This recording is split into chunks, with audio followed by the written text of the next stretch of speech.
There is a brutal statistic that we rarely discuss in public. In the world of venture capital, or indeed in the broader business world, 95% of profits are often concentrated in the hands of a tiny minority, less than 1% of companies. This means that from a statistical perspective, the vast majority of people who wake up early and work late, managing their companies with extreme diligence and polishing their products, are merely making up the numbers. This leads to a question that sends a chill down the spine of all of us. Whether entrepreneurs, employees, or investors, if diligence, intelligence, and talent are not the decisive factors for success, then what exactly is? I am Bruce Mai. Welcome back to Beyond the Books. The book we are deconstructing today has a title that might sound like a cliché from the world of success literature. The Star Principle: How It Can Make You Rich. Please don't swipe away just because of the title. The author, Richard Koch, is someone absolutely worth our attention. You may not have heard of him, but you have certainly heard of the 80-20 rule. Yes, he is the one who brought the Pareto principle, the 80-20 rule, from economics into the mainstream business vision decades ago. And the Star Principle, written in 2010, is essentially the ultimate iteration of his theory, distilled from decades of his investment career. Why dig up a 15-year-old book in 2025? Because we are at a unique juncture. Artificial intelligence is leveling the gap in execution at an unprecedented speed.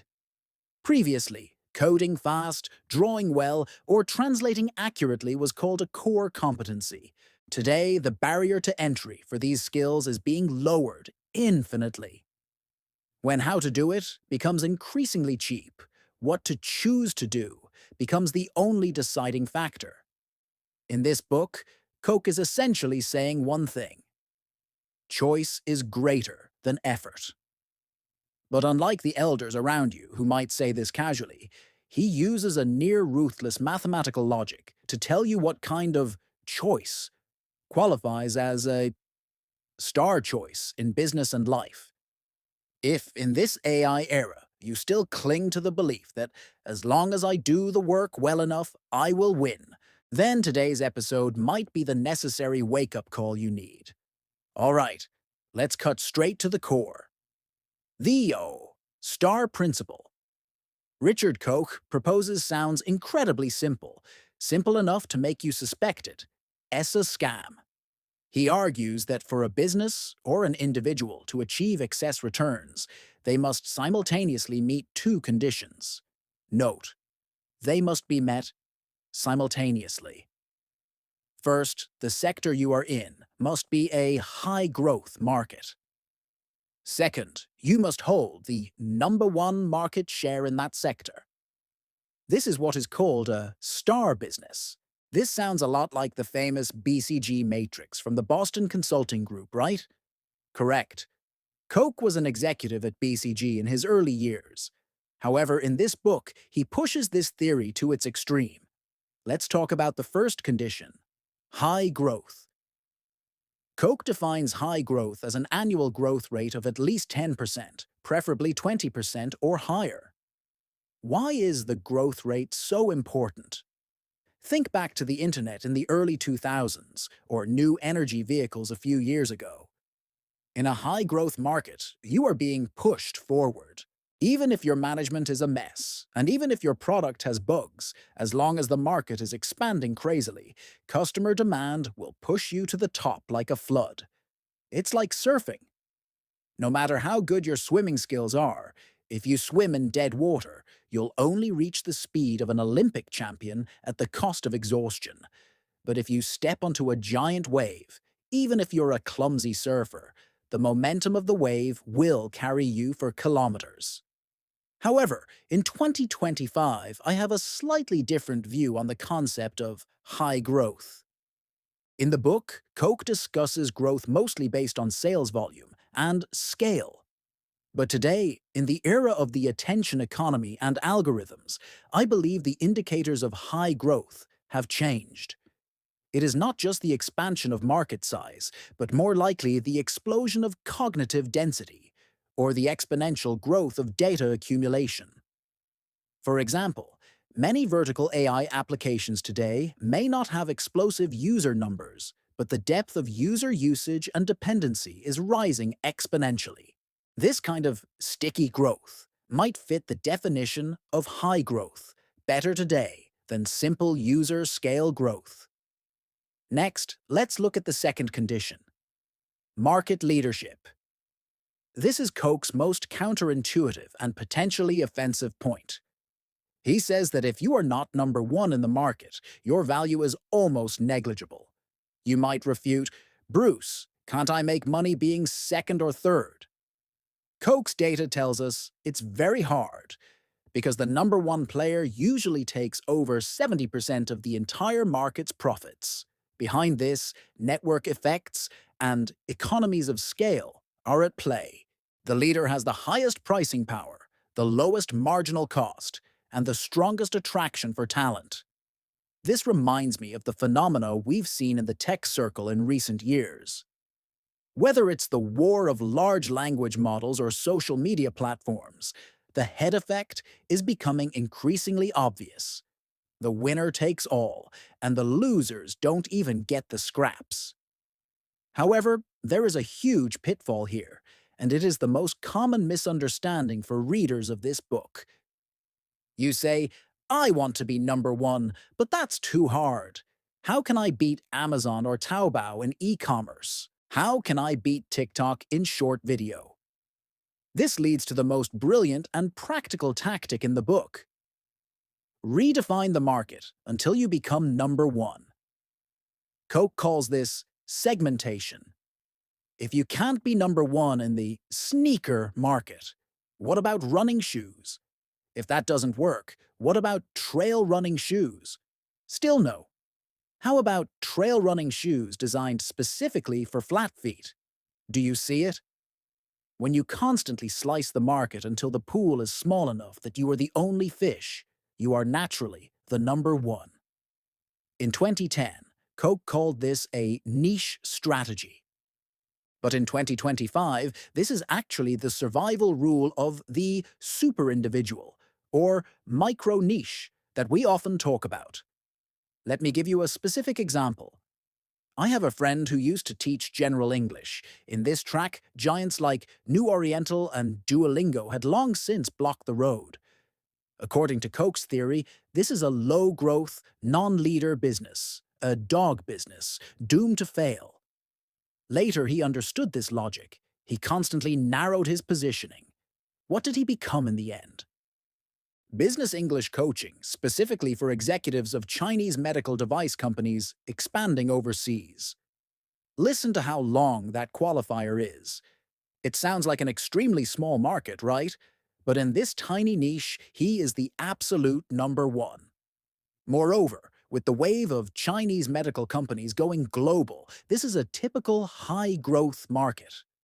Consequently, he instantly transformed from a mediocre English teacher into an industry expert with extremely high pricing power. This is the power of the star principle at a personal level. However, as your intellectual running partner, I must hit the pause button here and offer a bit of critical thinking. Koch emphasizes market share heavily in the book. But in today's digital ecosystem, the concept of share is blurring. In the industrial age, market share meant shelf space and channel hegemony. But in the age of AI and Web3, I believe trust share may be more important than market share. Even if your user base is only 1,000 people, if those 1,000 people have 100% trust in you, this is not just a star business, but an impregnable fortress.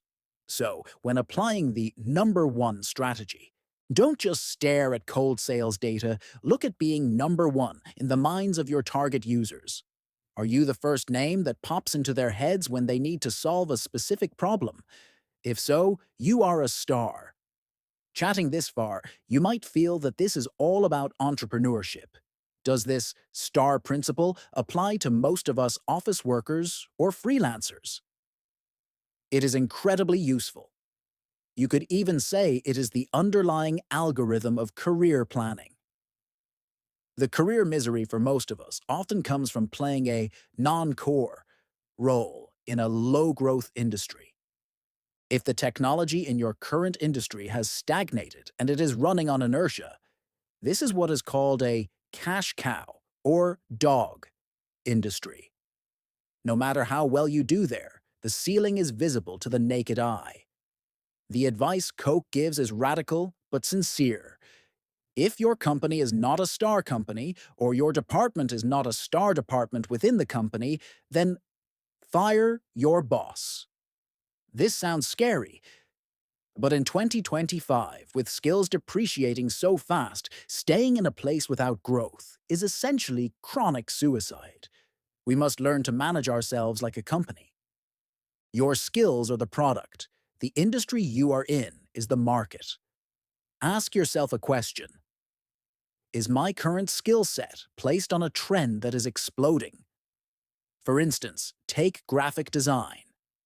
If you are still doing traditional brochure layout, this might be a declining market. But if you pivot to AI image prompt optimization and aesthetic control, you are migrating the same underlying capability to a star track. Remember, talent itself is not valuable. Where you place that talent makes it valuable. So how do we do it specifically? We can't just talk theory. Next, I want to distill 3 mental exercises you can execute immediately to truly ground the STAR principle. First, conduct a brutal STAR health check. Take out a piece of paper and draw a cross quadrant. The horizontal axis is market growth rate, and the vertical axis is your position. Are you number 1? Fill in your current work projects, your investment portfolio, and even your social circles. Top right is high growth. Number 1. This is a star. Top left is high growth. Not number 1. This is a question mark. Bottom right is low growth. Number 1. This is a cash cow. Bottom left is low growth. Not number 1. This is a dog. Face yourself honestly. If you find that most of your time and energy is spent in the bottom left echelon dog area, meaning things with no growth where you are on the boss, then stop immediately. Even resting is better than doing useless work. Second, practice. Segmentation thinking. If you find yourself in the question mark area, the industry is growing but you aren't number 1, never go head-to-head with the giants. Try adding qualifiers. Add qualifiers to your professional label until you become the number 1 in that subfield. Don't say you are a programmer. Say you are a Rust developer focused on logistics automation. Don't say you are a media person. Say you are a podcaster specializing in decoding hardcore sci-fi novels. The more specific that qualifier is, the clearer your identity becomes, and the higher your premium. Third, look for overlapping edges. This is my supplement outside of Koch's book. In 2025, the biggest star opportunities are often not in a single discipline, but at the intersection of disciplines. Psychology plus AI, biology plus data analysis, architecture plus eco-friendly materials. Go look for those intersection zones that haven't been defined yet. Because that is a wilderness, there are no competitors. As long as you stand there, you are number 1. Finally, I want to end today with a spiritual core from the book. Richard Koch didn't write this book just to teach people how to make money. He is actually conveying a philosophy about life efficiency. Our lives are extremely brief. We often overestimate our endurance and underestimate the power of going with the flow. Becoming a star is not for vanity, nor is it to trample others underfoot. It is so that our limited life energy can be projected in a place where it creates the greatest resonance. This is a form of respect for life. Do not let your brilliant mind spin idly in the mud of mediocrity. Find that rising wave, and then, without looking back, stand upon it. Do you want to struggle paddling in dead water, or do you want to dance on the tip of a giant wave? The answer is actually already in your heart. Thank you for listening to Beyond the Books today. If you felt even a slight touch from this episode, please share it with a friend who is feeling lost.